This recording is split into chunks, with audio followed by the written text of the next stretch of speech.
Eh, dito naman tayo sa mga pangyayari nung sa Barangay Magtangali, Sitio Kanangkaan, lungsod ng Anaw-aon, Surigao del Norte.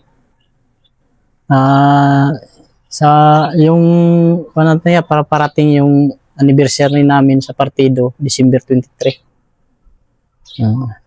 Wala pa yung pangyayari. May panatayan bagyo at anang udit. Katatapos lang.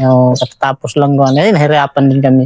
Kasi walang makain, yung bundok, sira, yung mga kahoy at saka ganun. Ikwento mo nga paano kayo nag-survive din ng bagyong Odette? Nandiyan kayo sa loob nun, di ba? Oo. Yung bagyong Odette, alas 11, malakas na yung hangin at saka ulan. Kaya naka-high ground kasi kami yun, bumaba kami sa baba. At saka pumunta kami doon sa ibang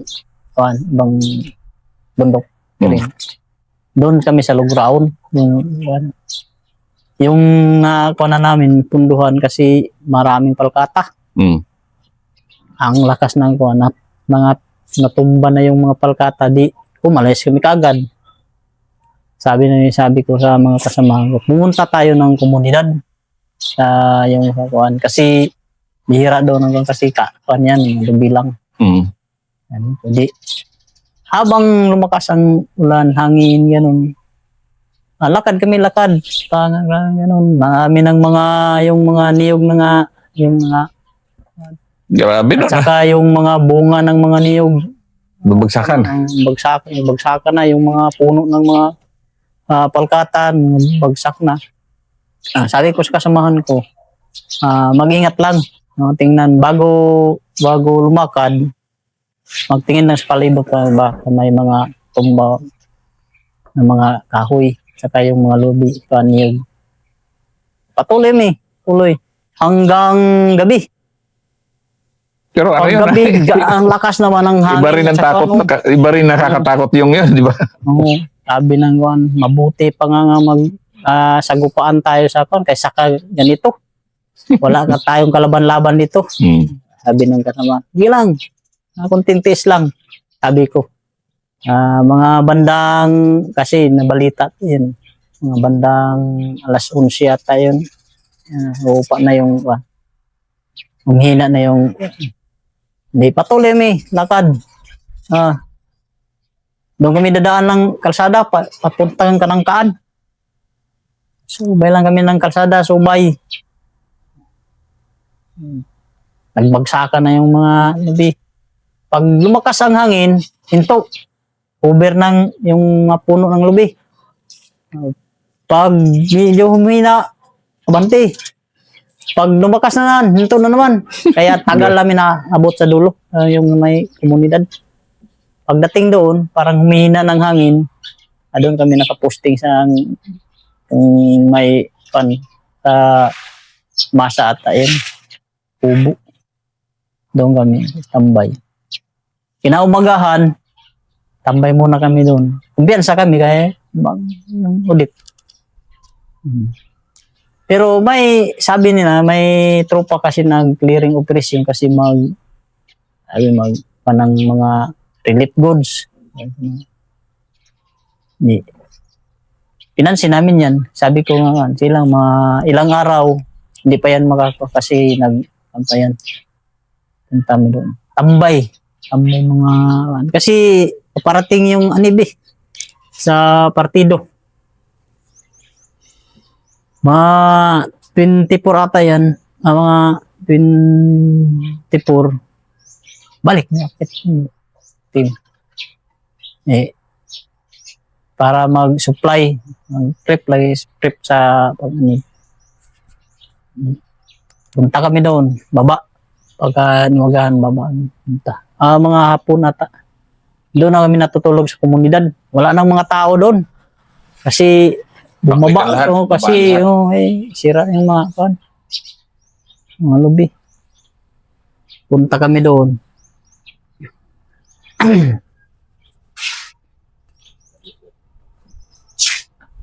Yung dating namin doon, ng tao, doon namin nakaposting.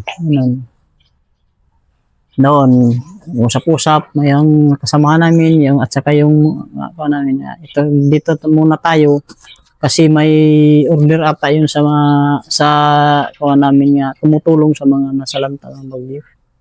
Magkuha ng mga partial damage at saka totally damage kasi may itutulong sa partido. Ganun. May kausap. Sige, ito ang kami na mamaya, ganun.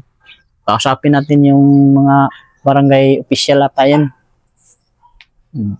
Nag-set kami ng schedule kagabi. Saka na yung mga nakausap yung umuwi ngayon. Di, kinaumagahan yung may 5 ata yun. Nagkatay kami ng baboy at ganun. Kay Pasko. Pasko. Pasko. Nagpapasko rin pala kayo. Pasko kami. May Noche Buena rin. Oo, Noche Buena. Macaroni, spaghetti, ganun. Nagkatay ng baboy. May 5 ata yun eh. Di, sabi ko, bukas ng umaga, 26, mag-aanib sana muna kami. Sabi ko, 25, sabi ko, hindi na tayo tuloy natin anib. 25 ata anib namin. Ako sabi ko, parang hindi na yung seguridad natin dito. 25, pinauwi namin yung mga masa, yung mga tao.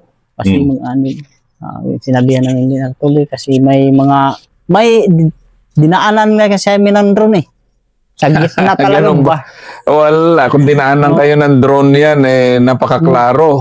Ang klaro talaga, klaro. Kasi yung parang na-underestimate lang namin yung drone dumaan, yung nag-cover sa anong damage. Pero sa akin, sa isipan ko, hindi to simpleng drone. Kitang, yan, sinadya talaga tayo. Di sabi ko, paggabi, sabi ko, alerto lahat ng one. Pag madaling araw, dapat naka-akyat saka naka-posisyon dapat. Ready tayo sa mga posibleng. Walang nangyari. Madaling araw. Di, nagkausap kami kasi yun na, mga gamit, gano'n na. Ready to, yung ready to move. Di, bago na kausap mi, yung mga kasamahan kasi may mga baguhan kasi. Sumali talaga dami. Di, sabi ko nga, bago tayo mag-train sila ng kasi may mga school leader kami. Hindi kasali sa usapan namin. Kasi ng militar. Usap. Sila, nag-umpisa na sila. Maneuvers. Ganon. Doon sila nag-manewra. Doon sa itaas. Doon sa ilog. Taas lagi. Lumaki ang ilog eh. Bato. Maya-maya sabi ng kuwan. May kalaban. Di. Putol yung usapan namin. Tingnan. Susuyin. Ano yung squad leader? Balik sa doon. Posisyon. Hindi. Pinatawag namin yung nakakita. Sabi niya, kalaban talaga tawagan. May bato yung ganun. Nandun sa, malapit lang ganun. Sa kalye. Di, sabi ko nga, magbuo tayo ng isang team para maneuvers sa likuran mo. Prepare ng team. Di, putol yung kuwan. Balik yung squad leader namin isa sa kanyang kuwan, yung squad. Maya pumutok. Yung squad leader na tamaan dito. Di, doon nag-umpisa ng putukan. Harapan na yun. Pero distansya. Hindi dito sa distansya pa. Sa amin yun, mga 100 meters. Malayo. Sa mundo. Kasi ang lapad yung yung ilog. Lapad. Putok. Nilanser nga kami. Sabi ko, regroup. Yung isa, hindi na nakatayo. Hindi. Yung mga kasamahan niya, matras. Matras. Ang doon sa, yung natiran, doon na lang sa dulo. Yung sa squad 1 namin. Sabi ko, dyan muna kayo. Continuing. Kasi, mag-rescue. Di, may pinatawag ko yung isang squad leader. Magbuo ka ng isa team. Akyatin yung high ground. Para doon magka-posisyon. Pag may pumasok doon sa dulo, para di, pinaakyat natin. Dito sa babab, patuloy ang patuloy yung kuandi lang ko sabihan ko yung skill yung i-continue nyo kasi kunin yung natamaan na kasamahan. Kinuha namin. Maya-maya nagkaputukan ng namin sa high ground. Yung binaril talaga yung parang umakyat. Pero hindi namin, sabi nila, may natamaan daw na lalo. Pero totoo dahil yan, natamaan. Sabi nila din. Namin ito, tagal pa yun sa baba. Sin, ang tagal na rescue. Yung kasi yung parang, yung sa tama. Hindi kasi umabante. Sabi ko, bante kasi maka, po, apang tuloy mo na ng tungtining.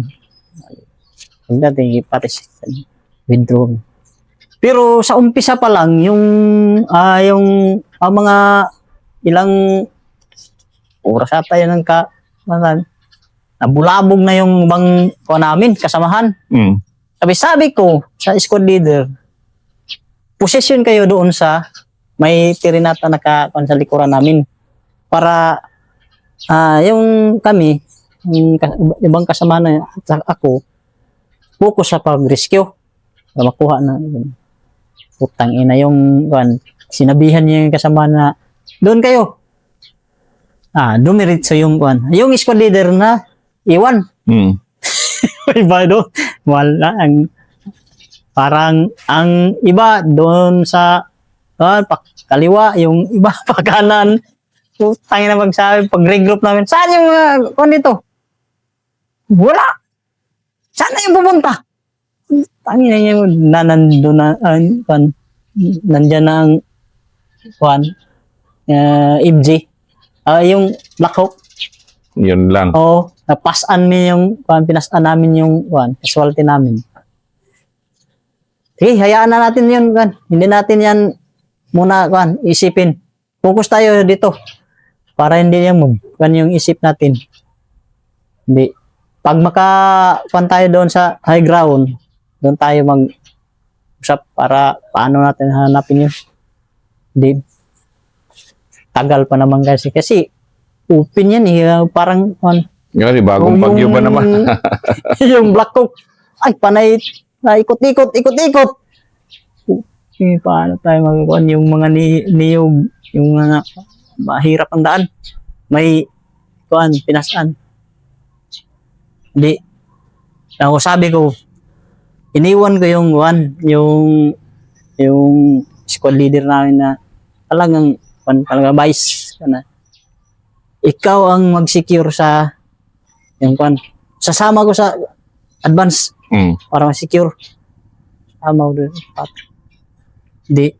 Pag nagdala ko ng 5.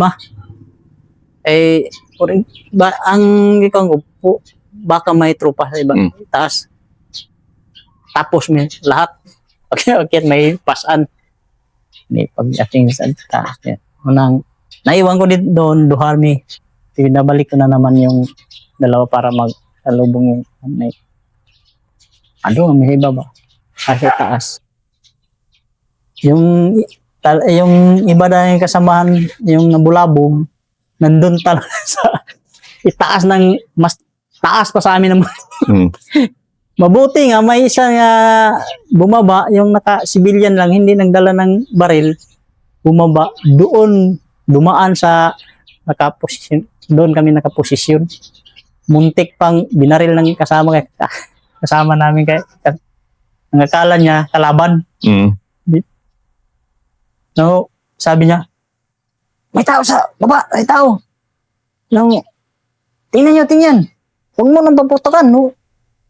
Eh, baka yung kasama natin yan na sus, kasama talaga namin.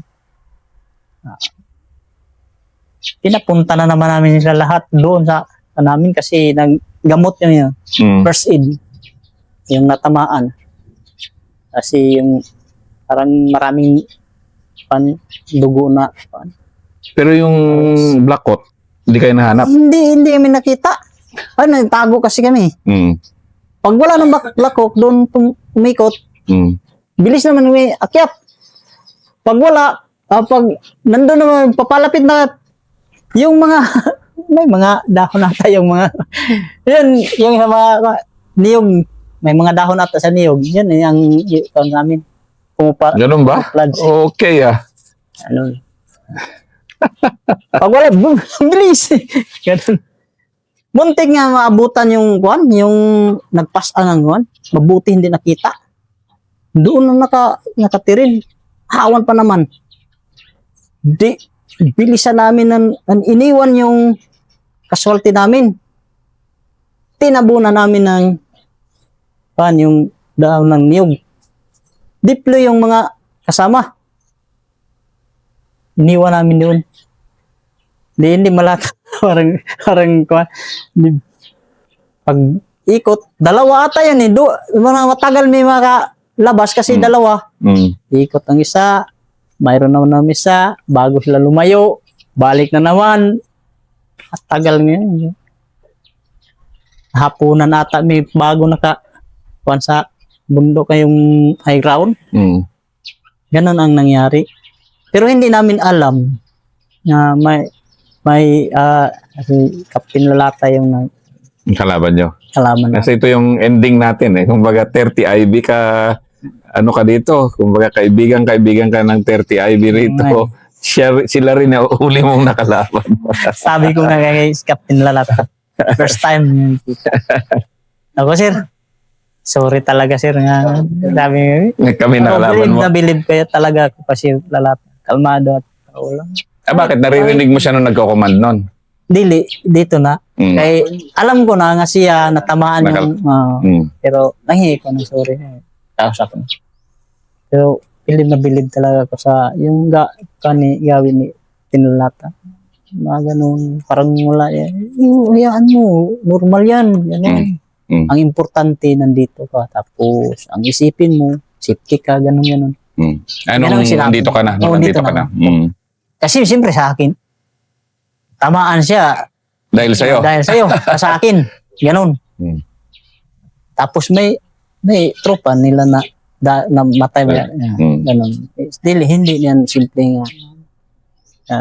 Siyempre sa akin, baka magalit din. Pero bilib ako. Saludo ko kay Captain Lalata.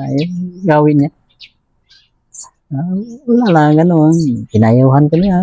Huwag nang isipin yan. Dito, gano'n lang ang natin. Makasama na tayo. Yun, isipin mo. Ito, iiwan ka namin. Parehot na yan. Siyempre, trabaho ninyo yan. Sa amin, sa trabaho ko yan. Gano'n. Wala naman yun. Di, sama na tayo ron ngayon. Na presko yung away nyo, presko yung encounter nyo nung bumaba ka, tapos mismong siya yung kausap mo. Hindi pa wala pa nung taon. December, October din ako August 22. Ganon ang nangyari doon sa encounter namin. Pag-withdraw namin, kinamugahan, na pasubo na naman kasi na pasok yung namin, pinustingan. Ay, hindi pa pala yun yung huling encounter mo. Ito na yun. Pangalawang Ito na ikwento mo ngayon. Ito na yun. Ito na yung huli mo talaga. Na-encounter. Pero yung kasamahan ko nang iniwan namin doon, sila na ang humarap sa ganun. Draw na naman kami. Ganun. Wala Ito na. na yung nagdahan-dahan ka na pagkatapos. Hindi pa. Gawaing masa pa kami. Ganun. Wala pa yun sa isipan ko. Ganun. Sa mga ilang, kasi lumural na ata yung mga kasamahan ko, yung kasama, malis na yung CEO sa territorial at saka PI. Ganun. Yung nagkomunikasyon sa sentro namin, hindi na kontak. 1 month ata yan. Nakontak ko yun. Ako nga, ganun ang sitwasyon nito. Dapat, tumawid kami doon sa ila, sa ila, para iwanan muna namin itong area na to. Ilang hindi na kontak, isang bulan na. Doon ako ng desisyon. Na wala ka na rin pagkain. Wala na rin lahat. Di mayroon pa kami pagkain. Na-decision ko. Parang ganun pala yung sa loob ng 18 years, ngayon lang nangyari sa akin. Hindi naman ako na-resolve yung mahirap, magkomunikasyon, gano'n. Kahit hirap, kahit maraming kalaban, magre-report talaga ako. Kahit malayo yung signal dito. Sayin ko, aakyatin ko yung tarik ng bundok. Kaya doon ang signal, aakyatin, magdala ko ng kasama ko. Para lang makakomunikasyon. Kasi kaya yan ang sistema ng organisasyon. Close coordination. Yan ang yan. Na hanggang bumaba ka, hindi mo nalaman kung bakit. Dito na nalaman ko kasi nangyari, bakit ganun.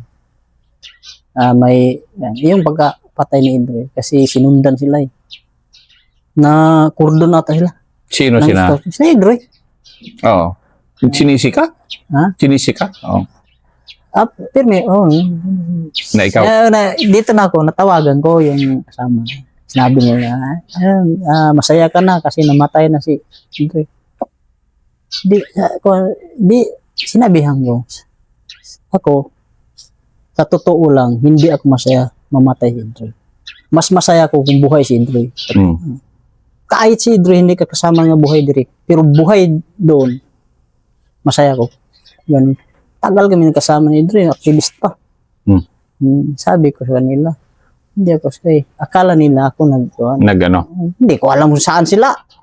Komunikasyon nga Yan ang mahirap ano nangyari sa kanila? Ganun. Kaya ako, parang, bakit ganun ang tingin nila sa akin? Anong pagtingin nila sa akin? Traitor? Ganun. Ano po? Kaya pala nga gilos kontak ko nila, kaya iba lang pagtingin nila sa akin. Ganun ang tamang-tamang desisyon ko. Sabi ko sa sarili ko. Ganun. Pero sa Claulo to, padayon, kumbinsi sila nga, mas mabuti, buhay sila. At buhay ka? Mo surrender, gaya sa akin. Inumbinsi ko rin. Ay yung mga magulang nila. Kasi kasama na. Mas masaya pag nakita ko sila. Kasama kami dito. Na buhay. Kaysa mamatay. Yung iba, siyempre, namatay sila. Sa patas. Ilang taon kami siyempre, masaktan din ako. Kanya, hindi nag-surrender. Yung pagkapatay ni Freak at sa ni Edith. Tagal kami yung kasama. Dito sa 16.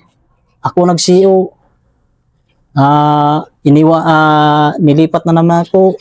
Balik naman. Ako na naman mag-CEO. Nandyan pa rin sila. Ganon. Yung nangyari. Pero kinumbinsi ko yung magulang niya.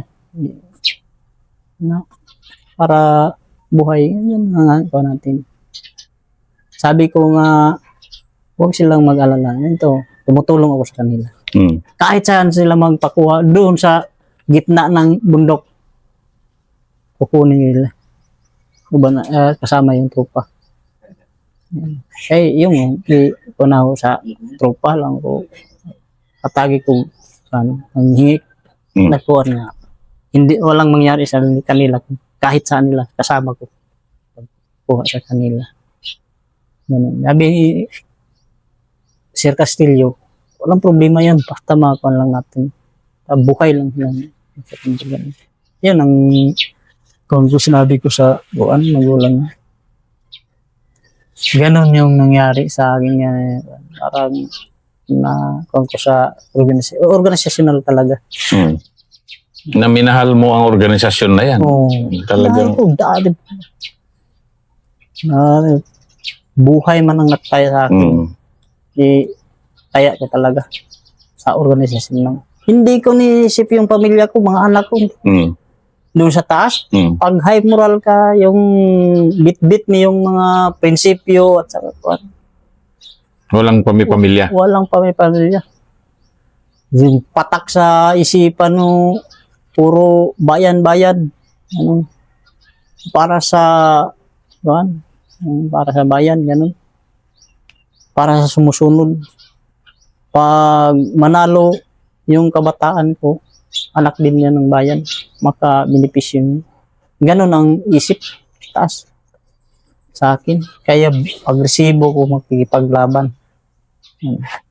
Pero hindi lahat ng panahon. Lalo na yung nangyari sa akin, yung siniring ko, yung nabaming. Bumalik yan sa isipan yung pamilya ko. Angin na, mamatay ako dito. Nung nabaming ka? Hindi makakita yung mga anak ko. Sabi sa sarili ko, timura lang yun, pobya. May pobya ko talaga sa baming. Sa baming? Ganyan. Kaya pag may ganun talaga, patakis yan. Yun, na-review. Yung pangyayari. Buo talaga. Daling na buo yung decision ko nga, bumalik. Ganun. Grabe na kwento yung... Pero malaking pasasalamat ko sa gobyerno na tinanggap ako nga. Kahit ganun kalaki kasalanan ko sa gobyerno, tinanggap ako. Ganun. Yung ibang mga tao at saka yung mga natanggap rin sa akin. Yung mga kasi nag-public apology ko sa mga... Nag-public apology ka talaga? Oo, yung sa mga ibang sa mga baryo kasi kami, educational campaign. Talaga? Doon magpapleo na manghingi ko ng dispensa kasi biktima rin yun kayo sa akin. Ganun. Yung seguridad mo, yung iba na umalis kasi may mga kaso, gano'n, mga pamilya. Nahingi ako ng dispensa. Tinanggap kaya ng mga tao yung dispensa mo? Oo, hindi man galit. Kasi hindi talaga ako kasi yung sinabi sa ako, pag madamay ang konsensya sa akin, galit na galit yung mga tao sa akin. Ganun. Pero nakita kami sa believe ko na ako ang commander na wala magdamay og civilian. Walang yung relasyon nila sa akin. Pagsabihan nila, noon na kasama tayo. Kasi biktima tayo namin. Mas lalo na karon nandito na ako sa gobyerno. Dapat mas magkasama tayo. Para hindi na yung mga karanasan yung parang hirap ganun. Yung iba umalis kasi may mga kaso. Hindi na yan dat na ninyo. Hindi na tayo sa mga propaganda. Nakuha mo kaya ang suporta nila ulit? Na ngayon nandito sa gobyerno ka na. Nadala mo ba sila sa gobyerno kaya? Kung nakita ko nga, sabi nila nga, magkita-kita kami yung mga kumusta Juan? Ako yung parang mag-approach sa Juan. Ay, baka mayroong ano yan, suporta kayo. Ayun ba? Mm. Kayo ang nagturo sa amin na hindi na may gawin. Talaga. Ganun eh. No, kayo ang nagsasabi na huwag sumuporta sa gobyerno. Ngayon, Sabi niya, kay nagbaba na lang. Huwag na kayong sumuporta sa kapila. Ganun. Okay naman sila. Wala nang problema. Mag-update na nga eh. ano no? Mag-update. May mga ibang mga kontak ko. Na alam nila na sa gobyerno ka na ikaw na tinutulungan nila ngayon. Mag-update sila lang. Kasi ano pa, kumusta dyan? Kung may mga wala na. Update lang kung mayroong mga dito. Gaya sa dati. Ibig sabihin, nirespeto nga nila yung pagka-leader mo. Sabi nga, wala, sabi nila, hindi sila nagsisi nga ako nagbalik loob. Nagpapasalamat sila sa akin yung balik loob. Kasi wala akong dinadamay ng ganun. Sa kanila, tumasa. Believe sila. Ganun ang kaya tumutulong din sila sa akin. Mga impormasyon. Baka may mga dyan. Wala, mag-update lang kami. Pag mayroong may mga NPE na naman dito. Kayong sumuportahan na. Balik. Ayos. Maraming salamat, Ka Lucas. Salamat.